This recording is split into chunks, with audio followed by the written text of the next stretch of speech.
Le secrétaire d'État américain Mike Pompeo ne semble jamais se lasser de dénigrer la Chine, en déclarant, comme lors de sa récente visite en Grande-Bretagne, que le PCC et le système politique chinois constituaient la menace de l'époque actuelle. La raison directe est que le gouvernement britannique a récemment annoncé qu'il autorisait l'entreprise chinoise Huawei à participer à la construction du réseau 5G du pays. Cette décision est un coup dur pour les États-Unis.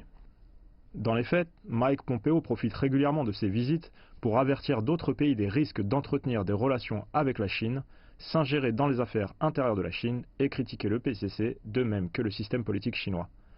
Derrière cela, l'on dénote des préjugés idéologiques profondément enracinés et une pensée de jeu à somme nulle, pensant que le développement de la Chine portera certainement atteinte au gâteau américain.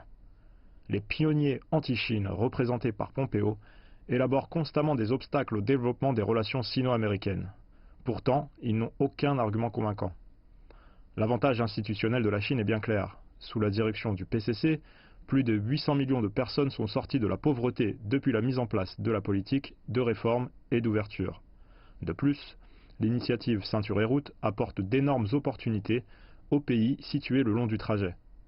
La Chine joue un rôle important dans la lutte contre le changement climatique et pour la paix, ainsi que dans la résolution des différends régionaux.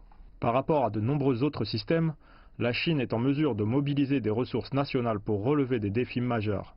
Le dernier exemple réside dans la lutte contre l'épidémie du nouveau coronavirus. La Chine a pris des mesures de prévention et de contrôle les plus complètes et les plus strictes.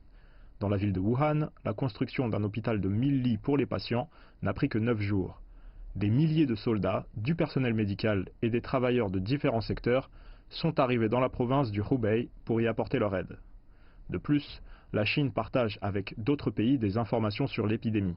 Tout cela reflète non seulement le sens élevé de responsabilité de la Chine pour la vie et la santé de son propre peuple, mais aussi son soutien ferme à la prévention et au contrôle des maladies dans le monde.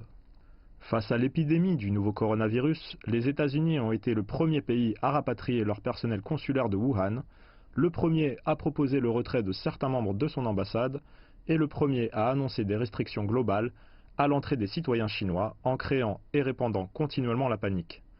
Sans compter les récentes remarques de Pompeo à l'encontre du système chinois, qui n'ont pour conséquence que d'entraver la coopération sino-américaine. Cette tentative d'utiliser la situation actuelle pour des intérêts politiques devrait être éliminée.